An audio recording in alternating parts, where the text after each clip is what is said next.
Hay un fiscal que está investigando y que ha denunciado y que ha puesto las mesas sobre los puntos sobre las IES y que ha explicado lo que es y lo que ha sido Cristina y el kirchnerismo. Esto clama al cielo. Argentina se desangra por una mujer desequilibrada que ha robado a mano llena, que se la acusa y que la justicia está hablando.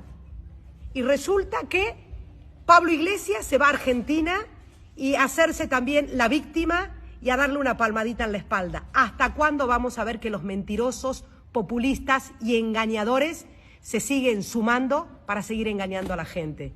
Esto hace sentir vergüenza ajena. Pablo, vuélvete a donde estabas y deja que la justicia trabaje en Argentina para que a Cristina le den su merecido.